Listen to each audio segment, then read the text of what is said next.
Hey,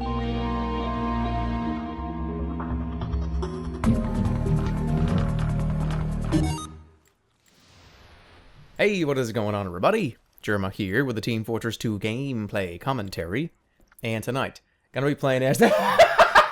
So, in this video, I want to talk about a couple of things, as we usually do in these casual commentaries. Sometimes I do stuff like that, and I lose track of what time I'm in, and what is the area of the world I'm in, so that would just happen right there. Anyways,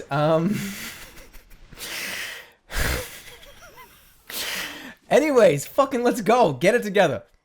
This video is going to talk about my server. First of all, I'll give you a little story about my server. Those of you that have been trying to play on it the last few days, the last week. It's actually been like 2 weeks. I don't know, who am I kidding?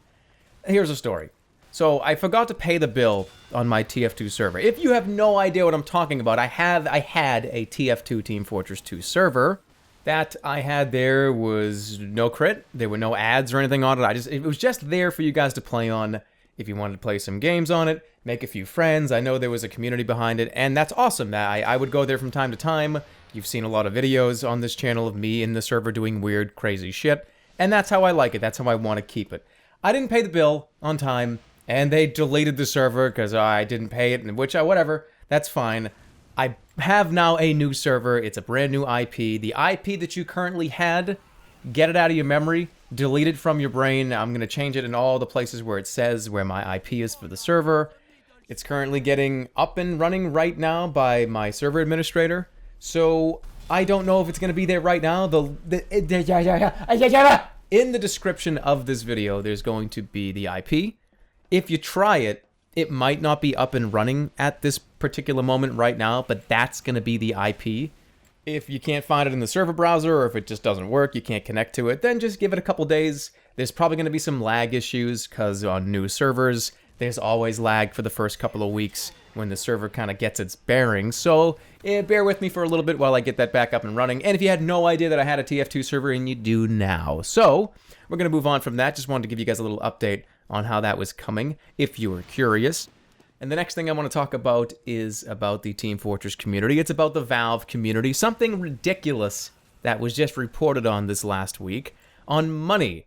If you don't know, Valve just recently, in the first week of January, paid out $400,000 to its various content creators. I'm not talking about Valve employees. We're not talking about like Bob from accounting. We're talking about people that make maps, that make custom weapons for the Steam Workshop.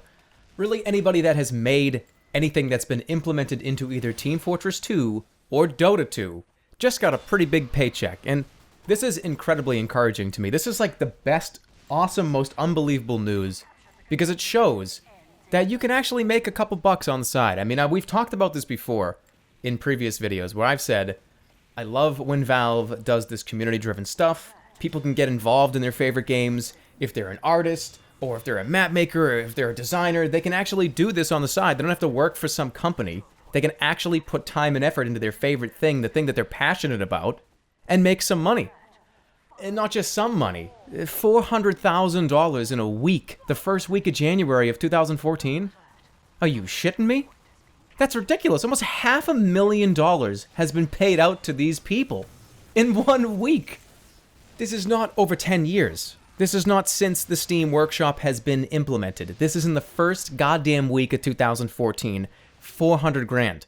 Can you imagine? Imagine this, guys. Imagine in a few months what that number potentially will be. Imagine in a few more months after that what that number potentially will be. I can't even make the math. I can't even do the calculations in my brain because, oh my god, it's probably going to be millions of fucking dollars. And I really truly hope, guys, that these numbers that came out from Valve will show the companies that don't want to open up their games for modding, don't want to open up their games to their communities, don't want to show, hey, there's actually talented people in our community. There's actually people that play our games that are incredibly imaginative and can create things and know what they're doing when it comes to design. Like, I hope it opens up. Because we just keep getting proven time and time again that modders and community members are what push a game into a longer lifespan. And rewarding those people, rewarding those that do these things, is just great for the overall life essence of the game. It just is. And these companies that close their doors to this type of stuff, you know, the 2 CEOs, the 3 guys that know the secret recipe to Coca-Cola, who gives a shit? Like, who doesn't know how to make Coca-Cola? Pepsi does. Sam's Choice does. The dollar store does. Do you really have to keep Coca-Cola as a secret? Only, like, open up your fucking business to people, and people will like you more. The more that you put yourself out there, and the more that you tell people and you show people that you're willing to accept what they're willing to do for you, the better you're gonna be. So give me the fucking secret recipe for Coca-Cola. That's the end of the video. I want the secret recipe for Coca-Cola. Give me it! Give me the